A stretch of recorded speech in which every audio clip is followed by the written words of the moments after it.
ഇപ്പോൾ കേൾക്കുന്ന മ്യൂസിക് യഥാർത്ഥത്തിൽ സമ്പൂർണ്ണമായ അഥവാ ഒറിജിനലായ മ്യൂസിക് അല്ല എന്ന് പറഞ്ഞാൽ വിശ്വസിക്കുമോ?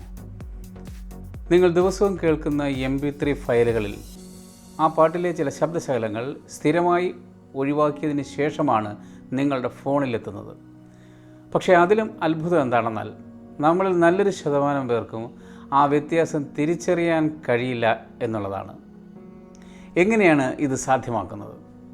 എന്തുകൊണ്ടാണ് ഒരു പാട്ട് വേവ് ഫയലിൽ 50 MB ആകുമ്പോൾ MP3യിൽ വെറും 5 MB മാത്രമാകുന്നത്?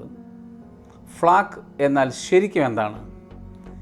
ഇന്ന് ലൈവ് പരീക്ഷണത്തിലൂടെ ഇതെല്ലാം തെളിയിച്ചു കാണിക്കാം. Hi dear friends, welcome to Rombo Science. നമ്മളിൽ പലരും വിചാരിച്ചിരിക്കുന്നത് MP3, വേവ്, ഫ്ലാക്ക് എന്നൊക്കെ പറയുന്നത് വെറും പേരുകൾ മാത്രമാണെന്നാണ്.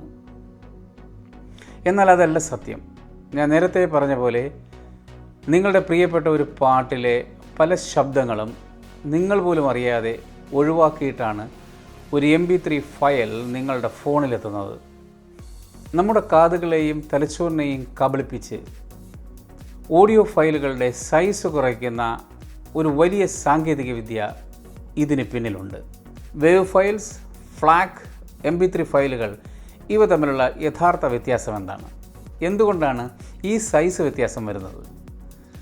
സാധാരണക്കാരായ നമുക്ക് ഇതിൻ്റെ വ്യത്യാസം തിരിച്ചറിയാൻ പറ്റുമോ? ഇത്തരം കാര്യങ്ങൾ നമുക്ക് വിശദമായി പരിശോധിക്കാം. അത് നമുക്ക് വേവ് ഫയൽ എന്താണെന്ന് നോക്കാം. ലളിതമായി പറഞ്ഞാൽ ഒരു സ്റ്റുഡിയോയിൽ ഗായകൻ പാടുമ്പോഴോ മ്യൂസിക് ഇൻസ്ട്രുമെൻറ്റുകൾ പ്ലേ ചെയ്യുമ്പോഴോ ഉണ്ടാകുന്ന ശബ്ദത്തെ അതിൻ്റെ തനിമ നഷ്ടപ്പെടാതെ അതേപടി കമ്പ്യൂട്ടറിലേക്ക് ഡിജിറ്റലായി റെക്കോർഡ് ചെയ്യുമ്പോൾ കിട്ടുന്നതാണ്, ആ ഫോർമാറ്റാണ് വേവ് ഫയൽ. എന്താണോ മൈക്രോഫോൺ ഉണ്ടാക്കുന്നത് അതേപടി ഡിജിറ്റലായി മാറ്റുമ്പോൾ കിട്ടുന്നതാണ് വേവ് ഫയൽ. ഇത് 16 ബിറ്റ്സ് 44.1 kHz ആകാം, അല്ലെങ്കിൽ 24 ബിറ്റ് 96 kHz, അല്ലെങ്കിൽ 192 kHz, ഇവയൊക്കെ ആകാം. പക്ഷേ ഇത് കംപ്രസ് ചെയ്യപ്പെടുന്നില്ല. ബിറ്റ്സ്, kHz ഇവ എന്തൊക്കെയാണെന്നുള്ളത് ഞാൻ കഴിഞ്ഞൊരു വീഡിയോയിൽ വിശദമായി പറഞ്ഞിട്ടുണ്ട്. മനസ്സിലാക്കാൻ ആഗ്രഹമുണ്ടെങ്കിൽ ദയവായി ആ വീഡിയോ കാണുക. വേവ് എന്നത് ഒരു അൺകംപ്രസ്ഡ് ഫയൽ ഫോർമാറ്റാണ്. ശബ്ദതരംഗങ്ങളെ ഒട്ടും ചെറുതാക്കാതെ ഒരു മാറ്റവും വരുത്താതെ സൂക്ഷിക്കുന്ന raw file.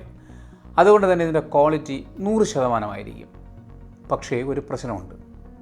Quality കൂടുന്നതനുസരിച്ച് file size വളരെ കൂടുതലായിരിക്കും.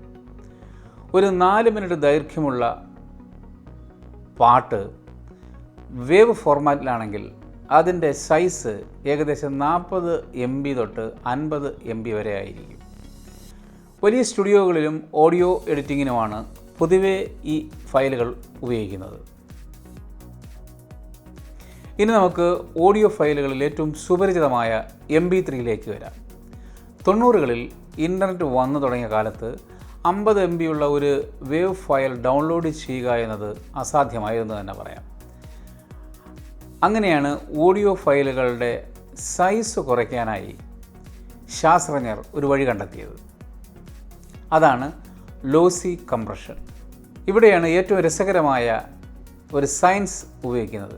സൈക്കോ അക്വസ്റ്റിക്സ് അഥവാ മനുഷ്യൻ്റെ തലച്ചോറും കാതുകളും എങ്ങനെയാണ് ശബ്ദത്തെ തിരിച്ചറിയുന്നത് എന്ന പഠനമാണ് ഇവിടെ ഉപയോഗപ്പെടുത്തിയിരിക്കുന്നത്.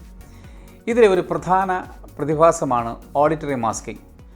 ലളിതമായി പറഞ്ഞാൽ ഒരു വലിയ ശബ്ദം കേൾക്കുന്ന അതേ സമയത്ത് തന്നെ വളരെ ചെറിയൊരു ശബ്ദം കൂടി ഉണ്ടായാൽ നമ്മുടെ തലച്ചോറ് ആ ചെറിയ ശബ്ദത്തെ ശ്രദ്ധിക്കില്ല, അല്ലെങ്കിൽ കേൾക്കില്ല.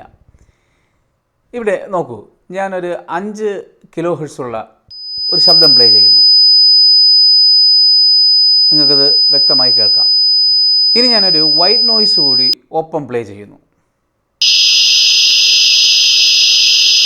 കണ്ട, ലൗഡ്നെസ് കൂടുന്നതനുസരിച്ച് ആദ്യം പ്ലേ ചെയ്ത ടോൺ കേൾക്കാതാകുന്നു. അങ്ങനെയാണെങ്കിൽ പിന്നെ ഈ 5 kHz ശബ്ദം നമുക്ക് ഒഴിവാക്കാൻ കഴിയുമല്ലോ. MP3യുടെ അൽഗോരിതം ചെയ്യുന്നത് ഇതാണ്. മനുഷ്യന് സാധാരണ രീതിയിൽ കേൾക്കാൻ കഴിയാത്ത ശബ്ദവും അതുപോലെ വലിയ ശബ്ദങ്ങൾക്കിടയിൽ മറഞ്ഞു പോകുന്ന ശബ്ദ ശകലങ്ങളും കണ്ടെത്തി അത്തരം ഓഡിയോ വിവരങ്ങളുടെ നല്ലൊരു ഭാഗം MP3 അൽഗോരിതം ഒഴിവാക്കുന്നു. ഇതിനു പുറമെ കൊയ്റ്റായ സിഗ്നലുകളും ഒഴിവാക്കുന്നു. അവസാനം ആ ഫയൽ കംപ്രസ് കൂടി ചെയ്യപ്പെടുന്നു. ഇതുമൂലം 50 MB ഉള്ള ഒരു ഫയൽ വെറും 4 MB അല്ലെങ്കിൽ 5 MB ആയി ചുരുങ്ങുന്നു. ക്വാളിറ്റിയിൽ കുറവ് വരുന്നുണ്ടെങ്കിലും സാധാരണ ഇയർഫോണിൽ നമ്മൾ കേൾക്കുകയാണ് എങ്കിൽ പെട്ടെന്ന് ഈ വ്യത്യാസം തിരിച്ചറിയാൻ കഴിയില്ല എന്നുള്ളതാണ് സത്യം. അങ്ങനെയാണെങ്കിൽ ക്വാളിറ്റി കുറയാതെ എന്നാൽ സൈസ് പകുതിയായെങ്കിലും കുറയ്ക്കാൻ ഒരു വഴിയുമില്ലേ? ഉണ്ട്. അവിടെയാണ് ഫ്ലാക്ക് ഫ്രീ ലോസ്ലെസ് ഓഡിയോ കോഡക് രംഗപ്രവേശം ചെയ്യുന്നത്. ഫ്ലാക്ക് ഫയലുകളെ നിങ്ങൾക്ക് കമ്പ്യൂട്ടറിലെ ഒരു സിപ്പ് ഫയൽ പോലെ കാണാം. മറ്റൊരു രീതിയിൽ പറഞ്ഞാൽ ഇതൊരു കംപ്രസ് ചെയ്ത സ്പ്രിംഗ് പോലെയാണ്. എന്താണ് കംപ്രസ് ചെയ്ത സ്പ്രിങ്ങിൻ്റെ പ്രത്യേകത? അത് റിലീസ് ചെയ്യുകയാണെങ്കിൽ അതിൻ്റെ ഒറിജിനൽ അവസ്ഥയിലേക്ക് അത് എത്തിച്ചേരും. ഒരു വ്യത്യാസവും കാണില്ല. നമ്മളൊരു ടെക്സ്റ്റ് ഡോക്യുമെൻ്റ് സിപ്പ് ചെയ്യുമ്പോൾ അതിലെ അക്ഷരങ്ങളോ വിവരങ്ങളോ നഷ്ടപ്പെടുന്നില്ല എന്ന് നിങ്ങൾക്കറിയാം. എന്നാൽ ഫയൽ സൈസ് കുറയുന്നുമുണ്ട്. അൺസിപ്പ് ചെയ്യുമ്പോൾ ഫയൽ പഴയപടി തിരിച്ചു കിട്ടുന്നു. ഇതേ സാങ്കേതിക വിദ്യ ഓഡിയോയിൽ അപ്ലൈ ചെയ്യുമ്പോഴാണ് നമുക്ക് ഫ്ലാക്ക് ഫയൽ കിട്ടുന്നത്. ഇതിനെ ലോസ്ലെസ് കംപ്രഷൻ എന്നാണ് അറിയപ്പെടുന്നത്. കാരണം ഡാറ്റ കംപ്രസ് ചെയ്യപ്പെടുന്ന വഴി ഒട്ടും നഷ്ടപ്പെടുന്നില്ല. അതായത് വേവ് ഫയലിലെ ഒരു ഡാറ്റയും ഇത് കളയുന്നില്ല എന്നർത്ഥം. പകരം ഓഡിയോ ഡാറ്റയെ വളരെ കാര്യക്ഷമമായ കോഡിങ്ങിലൂടെ ചുരുക്കി വയ്ക്കുന്നു. പാട്ട് പ്ലേ ചെയ്യുമ്പോൾ റിയൽ ടൈമായി ഇത് ഡീകംപ്രസ് ചെയ്ത് ഒറിജിനൽ വേവ് ഫയൽ ഉണ്ടാകുന്നു. ഒരു വേവ് ഫയലിൻ്റെ പകുതി സൈസ് മാത്രമേ ഫ്ലാക്ക് ഫയലിനുണ്ടാകൂ. എന്നാൽ ക്വാളിറ്റി 100% ഒറിജിനൽ വേവ് ഫയലിന് തുല്യമായിരിക്കുകയും ചെയ്യും. ഞാനീ പറയുന്നതൊക്കെ വെറും വാക്കുകളാണോ എന്ന് സംശയമുണ്ടോ? അങ്ങനെയാണെങ്കിൽ നമുക്കൊരു ചെറിയ പരീക്ഷണം നടത്തി നോക്കാം. ഓഡിയോ എഞ്ചിനീയറിങ്ങിൽ ഇതിന് നൾ ടെസ്റ്റ് എന്നാണ് പറയുന്നത്. ഇതാ ഈ കമ്പ്യൂട്ടർ സ്ക്രീനിലേക്ക് നോക്കൂ. ഞാനിവിടെ ഒരു ഒറിജിനൽ വേവ് ഫയലും അതിൽ നിന്നുണ്ടാക്കിയ ഒരു ഫ്ലാക്ക് ഫയലും ഒന്നിന് താഴെ ഒന്നായി കൃത്യമായി വച്ചിട്ടുണ്ട് ഒഡാസിറ്റിയിൽ. ഇനി ഫ്ലാക്ക് ഫയൽ, സത്യത്തിൽ ഫ്ലാക്ക് ഫയൽ ഒഡാസിറ്റി അതിനെ ഡീകംപ്രസ് ചെയ്ത് കഴിഞ്ഞു, ഒറിജിനൽ വേവ് ഫയലായി മാറ്റി. അതിനെ ഞാൻ ഫേസ് ഇൻവേർട്ട് ചെയ്യാൻ പോവുകയാണ് ഫ്ലാക്ക് ഫയലിനെ. അതായത് അതിലെ ശബ്ദതരംഗങ്ങളെ തലകീഴായി മാറ്റുന്നു. ശാസ്ത്രീയമായി ഒരേപോലെയുള്ള 2 ശബ്ദതരംഗങ്ങളിൽ ഒന്നിൻ്റെ ഫേസ് ഇൻവേർട്ട് ചെയ്ത് ഒരുമിച്ച് പ്ലേ ചെയ്താൽ അവ തമ്മിൽ ക്യാൻസലായി പോകും. അപ്പോൾ പൂർണ്ണമായ നിശബ്ദത ലഭിക്കും. നമുക്കിത് പ്ലേ ചെയ്ത് നോക്കാം. ഹലോ ഹലോ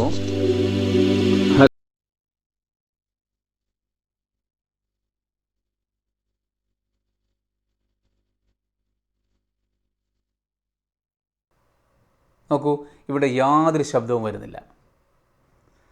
പൂർണ്ണമായ നിശബ്ദത. അതിനർത്ഥം ഫ്ലാക്ക് ഫയലിൽ ഒറിജിനൽ വേവ് ഫയലുള്ള അതേ ഡാറ്റ 100% കൃത്യതയോടെ ഉണ്ട് എന്നാണ്. ഇനി നമുക്ക് ഇതേ ടെസ്റ്റ് തന്നെ ഒരു MP3 ഫയൽ ഉപയോഗിച്ച് ചെയ്ത് നോക്കാം. ഇവിടെ ഞാൻ MP3 ഫയലും അതിൻ്റെ ഒറിജിനൽ വേവ് ഫയലും വെച്ച് പ്ലേ ചെയ്യുകയാണ്.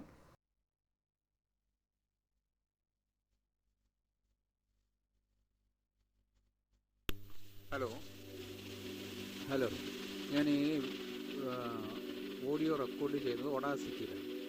ഇത് റെക്കോർഡ് ചെയ്തിട്ട് ഇപ്പോൾ ഒരു ചെറിയ നേർത്ത ശബ്ദം മാത്രം കേൾക്കാം. ഈ കേൾക്കുന്ന ശബ്ദമാണ് MP3 അൽഗോരിതം ഒറിജിനൽ പാട്ടിൽ നിന്ന് ഡിലീറ്റ് ചെയ്ത് കളഞ്ഞ ഭാഗങ്ങൾ. നമ്മുടെ കാതുകൾക്ക് കേൾക്കാൻ കഴിയില്ലെന്ന് കരുതി, അല്ലെങ്കിൽ ശ്രദ്ധിക്കപ്പെടില്ല എന്ന് കരുതി MP3 ഒഴിവാക്കപ്പെട്ട ശബ്ദതരംഗങ്ങളാണ് ഇപ്പോൾ നമ്മൾ തനിയെ വേർതിരിച്ച് കേട്ടത്. അപ്പോൾ നമുക്ക് കാര്യങ്ങൾ മനസ്സിലാക്കി. അങ്ങനെയെങ്കിൽ നമ്മൾ ഏത് ഫോർമാറ്റാണ് ഉപയോഗിക്കേണ്ടത്? നിങ്ങൾ സാധാരണ എവിടെയെങ്കിലും വെയിറ്റ് ചെയ്യുമ്പോഴോ അല്ലെങ്കിൽ ബസ്സിൽ യാത്ര ചെയ്യുമ്പോഴോ ബ്ലൂടൂത്ത് ഫോണിലോ അല്ലെങ്കിൽ ഫോണിൻ്റെ സ്പീക്കറിലോ ആണ് പാട്ട് കേൾക്കുന്നതെങ്കിൽ നിങ്ങൾക്ക് ഒരു ഉയർന്ന ബിറ്റ് റേറ്റുള്ള 320 kbps MP3 ഫയലും ഫ്ലാക്ക് ഫയലും തമ്മിലുള്ള വ്യത്യാസം തിരിച്ചറിയാൻ കഴിയില്ല. കാരണം ബ്ലൂടൂത്ത് സാങ്കേതിക വിദ്യ വഴി ഓഡിയോ ട്രാൻസ്മിറ്റ് ചെയ്യുമ്പോൾ അവിടെയും കംപ്രഷൻ നടക്കുന്നുണ്ട്. അപ്പോൾ ഫ്ലാഗ് ഫയലും കംപ്രസ്ഡ് ആവും. എന്നാൽ നിങ്ങൾ വീട്ടിൽ നല്ലൊരു ഹോം തിയേറ്ററിലോ അല്ലെങ്കിൽ സ്റ്റുഡിയോ മോണിറ്റർ സ്പീക്കറുകളിലൂടെയോ ഡാക്ക് ഉപയോഗിച്ച് മൊബൈലിലൂടെ വയേർഡ് ഹെഡ്ഫോൺ ഉപയോഗിച്ച് നിങ്ങൾ പാട്ട് കേൾക്കുകയാണെങ്കിൽ തീർച്ചയായും ഫ്ലാഗ് അല്ലെങ്കിൽ വേവ് ഫയലായിരിക്കും നല്ലത്. എങ്കിൽ മാത്രമേ ആ പാട്ടിൻ്റെ പൂർണ്ണമായ ആഴവും, അതിനെ നമ്മൾ ഡൈനാമിക് റേഞ്ച് എന്നാണ് വിളിക്കുന്നത്, ഇൻസ്ട്രുമെൻറ്റുകളുടെ വ്യക്തതയും നിങ്ങൾക്ക് ആസ്വദിക്കാൻ സാധിക്കൂ. Apple music, tidal, Amazon music ഇവരൊക്കെ ഇപ്പോൾ ലോസ്ലെസ് ഓഡിയോ നൽകുന്നുണ്ട്. അപ്പോൾ ഈ വീഡിയോയിലൂടെ ഓഡിയോ ഫയലുകൾക്ക് പിന്നിലെ ശാസ്ത്രം നിങ്ങൾക്ക് മനസ്സിലായി എന്ന് ഞാൻ കരുതുന്നു. വീഡിയോ നിങ്ങൾക്ക് ഇഷ്ടപ്പെട്ടാൽ തീർച്ചയായും ലൈക്ക് ചെയ്യുക, ഒപ്പം ഷെയറും ചെയ്യുക. നിങ്ങൾ സബ്സ്ക്രൈബ് ചെയ്യാൻ മറക്കില്ലെന്ന് എനിക്കറിയാം. നിങ്ങളുടെ അഭിപ്രായങ്ങൾ താഴെ കമൻറ്റ് ബോക്സിൽ ദയവായി രേഖപ്പെടുത്തുക. അടുത്ത വീഡിയോയിൽ പുതിയൊരു സാങ്കേതിക വിദ്യയുമായി വീണ്ടും കാണാം. അതുവരെ വളരെ നന്ദി, നമസ്കാരം.